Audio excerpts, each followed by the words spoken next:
Thank you, Cole.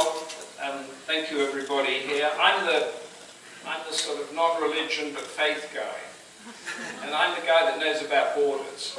Because I've sat in Israel and looked across at Lebanon. And I've sat in North Korea and looked across at South Korea. And I've done it the other way around, too, with those people. And if any of those other people walked across that border, they'd be shot dead. So talk about a hard border, that's what you've got up there. I don't know, whatever's going to come down there, it's not going to be like you get in Israel and Lebanon. And we were talking about this in the car on the way up, getting lost with the sat-nav and everything. But one thing I know about borders is that borders are not created by the people who live on them.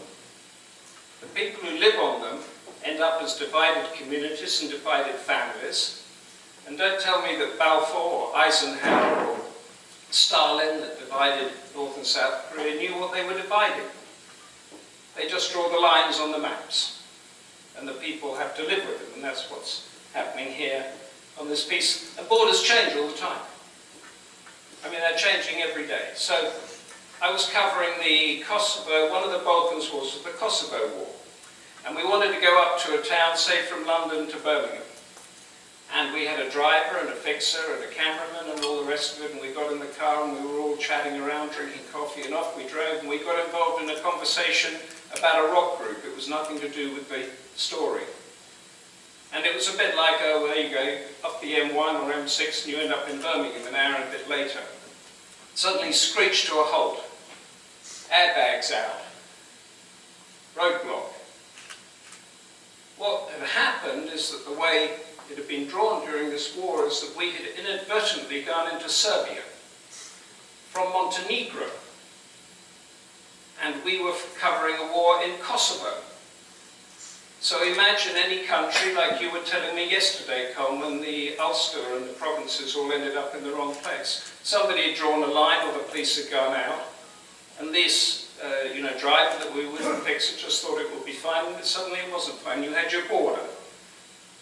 And we spent that day in a rather nasty sort of prison, and they were threatening to send us to Belgrade and all the rest of it.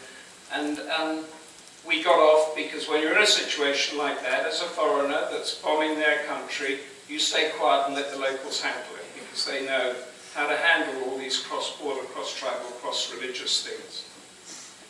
There's this thing here about faith. And I think we have to separate faith from religion. Because when you find a border, you inevitably find two religions or tribes or ethnicities causing a reason to separate from people. And quite often the religion's got nothing to do with it, as those of us who went around the Battle of the Boyne found out today, or were reminded today, that William of Orange was supported by the Pope. But we thought that was a Protestant movement, didn't we, that came in here. So when you look at these things, it's deals and forced trading and all the rest of it. Another thing about borders, or this ethnic nationalism or whatever it is that creates them, and in the Kosovo war there was Albania, which were meant to be Muslims, although they weren't really, and the Serbian Orthodox, which were meant to be Serbian Orthodoxes, against each other, and this was one province that was then going to be divided. I walked into a school that was run by the Albanians that were running a parallel government. They were burning villages. On the murals that you went in, weren't sort of elephants and giraffes, but burning villages and slaughtered babies. So the children were going to school, learning that their Serbian neighbours had burnt their villages and killed their relatives for generations going back. And I said to the teacher, I said, what the hell have you got this stuff up here for? I said, it's putting hatred into your children. And he said, we have no choice. I said, of course you've got a choice. He said, this is what they've been doing for centuries. I said, only because you're angering your people down there to go and do the same thing. And then I tried to tell him, I said, do you know what happens in Sri Lanka or what happens here or there? He says, but our problem is unique. Nobody has suffered like the Albanians. And one thing I've learned, when you look at these ethnic divides and nationalist wars and all that, is whoever you're talking to believes that what's happening to them isn't happening to anybody else around the world, And what I find is that the similarities are horrendous. And I don't know anything about this border problem here, certainly not enough to talk to people here, but I'm sure that if I sat down for 10 minutes, I could draw those comparisons to what was happening elsewhere. Like in Yugoslavia, like in Brexit, which is doing that sort of stuff. So, Joni and I, my wife, we were in Croatia and we decided to take a trip to Bosnia. Those of you that know, that was all part of Yugoslavia, but now it's different countries. But in the peace agreement for Bosnia, they put a channel down to the coast. So that in Croatia, you go there, you get to the border, you go across a little bit of Bosnia, and then you're back into Croatia again. The big issue there, I think that's what Colm would call a hard border. But you got through it in seconds, you had to show your passport.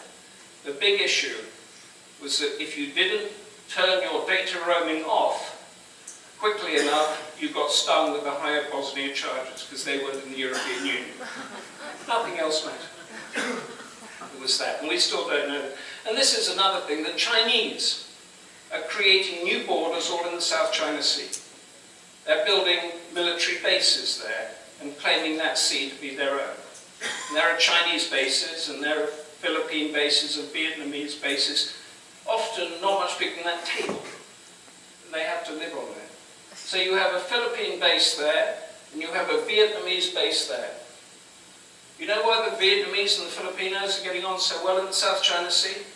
Because the Vietnamese can borrow the Philippines' data roaming, and they can call home. These are the little things that the people that live on the borders and have to deal with that, that's what matters to them. What does taking back control mean if I lose my data roaming rights? I mean, that's the sort of thing. They have a place in between Sweden and Finland called the Åland Islands. And the Åland Islands is Swedish-speaking but owned by Finland. And in the 1920s it was going to be the scene of what would have then been the Second World War, where the First World War only just ended. So they sat down and they worked stuff out. So it was Swedish-speaking, but it was Finland's sovereignty, but it was self-governing, or whatever, they worked it out. I went and interviewed the Prime Minister of the Åland Islands, sat him down, and I said, is there a problem now with who owns what and whatever? He says, occasionally when we have football matches, yes. But then he said, the thing is this. He said, now that both Finland and Sweden are part of the European Union, it doesn't really matter who owns us. And we're not worried about that at all. They now fly people in from the Middle East and wherever and do conflict resolution, things a little bit like UPF. The hard borders that I just mentioned, there are too many of them. India and Pakistan. There should be a superhighway going through there where you could drive from Bangkok to Paris. But you can't, because India and Pakistan are, well, they're not at war, but they're certainly not at peace. In order to get a piece of produce across from there, a truck has to drive up to here, then a guy has to carry it on his head over to where those pitchers are, where he hands it over a white line to somebody else who carries it on their head to another truck. That is why Pakistan continues to be such a mess and India continues to be so poor, because they don't allow this free of trade. I'm just going to finish now with the project that is a UPF project, and that is to build this highway around the world, the linking of the globe that Mark was talking about. One of the most fascinating borders is the Russia-US border in the Bering Strait. And there's a plan, or has been a plan, going back hundreds of years, where you build a bridge or a tunnel from Siberia or Chukotka across the United States, linked by two islands in the middle. One island is Russian, and one island is American, and they're about 2 miles apart. The border and the date line runs down there. That border was created with the Alaska Purchase in 1867, when the US took, or Alaska from Russia for not very much money. So I spent a bit of time on the American side of that, an island called Little Diomede. There's an Eskimo community. They have relatives on the other side that they can't see easily because the Cold War and then Ukraine and all the rest of it, and it's a choppy water and you can't get over there. At the time I went there, Ukraine was kicking off. And there was a lot of tension between the US and Russia. Not on this border, it was completely calm, but there was a lot of tension elsewhere. So I said to the Eskimo, lovely old guy there, I said, so what happens if the Russians come in here? Or, I mean, are you a good American citizen? Are you going to fight for America? There's no flag or American flag flying or anything like that on the border. And he said, well, I'd protect my village. And I said, that's not my question. Are you a good American?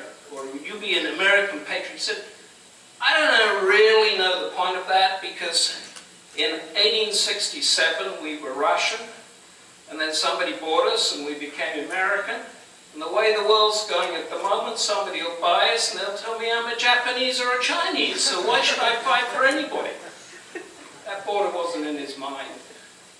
And when they want to, those guys, they just get into their boats and they go and chase their walruses into Russia, and they get arrested and they get flung back. And for them, that Eskimo group grew up on both sides of that border.